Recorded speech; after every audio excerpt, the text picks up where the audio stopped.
Renungan Harian Katolik, Minggu 26 Oktober 2025. Rendah hati di hadapan Tuhan. Tetapi pemungut cukai itu berdiri jauh-jauh, bahkan ia tidak berani menengadah ke langit, melainkan ia memukul diri dan berkata, "Ya Allah, kasihanilah aku orang berdosa ini."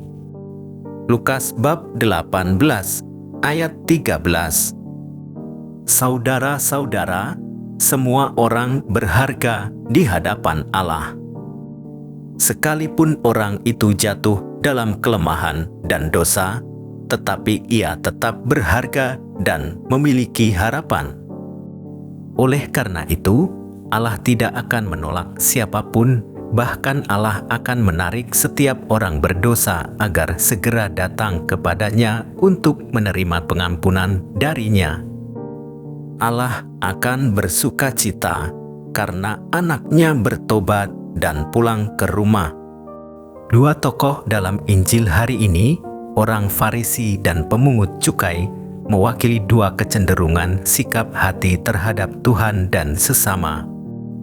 Orang Farisi datang ke bait Allah untuk berdoa, tetapi sesungguhnya dia tidak berdoa kepada Tuhan. Ia hanya memuji diri karena setia dan taat menjalankan hukum Taurat, sehingga merasa diri sebagai orang yang layak menikmati keselamatan.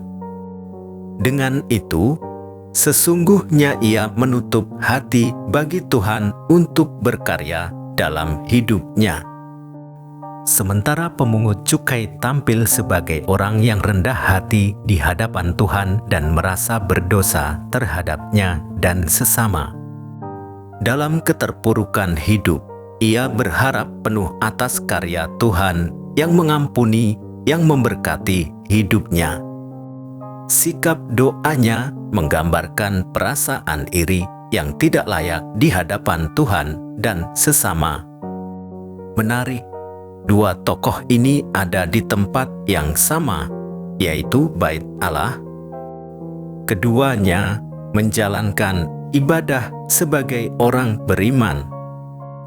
Akan tetapi, sikap hati mereka sungguh-sungguh berbeda, bahkan bertolak belakang. Justru disinilah ruang terdalam dari relasi kita dengan Tuhan. Dari sana mengalir motivasi yang benar untuk berdoa dan berbuat baik. Yesus berkata, orang ini pulang ke rumahnya sebagai orang yang dibenarkan Allah, sedangkan orang lain itu tidak. Sebab siapa saja yang meninggikan diri akan direndahkan, dan siapa saja yang merendahkan diri akan ditinggikan. Pembenaran datang dari Allah, bukan karena kita telah bekerja dengan baik. Pemungut cukai mengerti benar tentang hal ini, sebaliknya orang Farisi tidak. Pemungut cukai meminta kemurahan Allah dan permintaannya dikabulkan. Sementara orang Farisi tidak meminta apa-apa dari Allah, jadi ia menerima apa-apa. Kalau kita membenarkan diri sendiri, kita menunjukkan bahwa kita sudah lupa bahwa Allah ialah Allah dan kita bukanlah Allah. Inilah sikap yang dikecam Yesus. Sikap pembenaran ini menjauhkan kita dari Allah dan sesama. Tanpa kita sadari, kita merasa diri lebih hebat dan mampu melakukan semuanya. Kita dapat dengan mudah menganggap diri lebih tinggi dari orang lain dan meremehkan mereka. Terkadang kita terjebak dalam sikap tinggi hati, merasa diri layak sebagai orang yang diselamatkan setelah berupaya untuk menjadi orang beriman yang taat dan saleh. Padahal keselamatan itu anugerah Allah. Sebagai orang beriman, kita harus senantiasa rendah hati di hadapan Tuhan dan membuka diri agar Tuhan dapat berkarya dalam hidup kita. Orang yang sungguh beriman selalu mengandalkan Tuhan dalam hidupnya. Karena manusia asyik dengan kesenangannya, seringkali panggilan dari Allah tidak terdengar dan terabaikan. Mereka seringkali terjerat dengan kesombongannya sendiri. Jika mengalami masalah, tidak mau melihat kekurangan dalam dirinya sendiri, melainkan akan mudah menghakimi saudara-saudaranya yang lain serta menyalahkan Tuhan.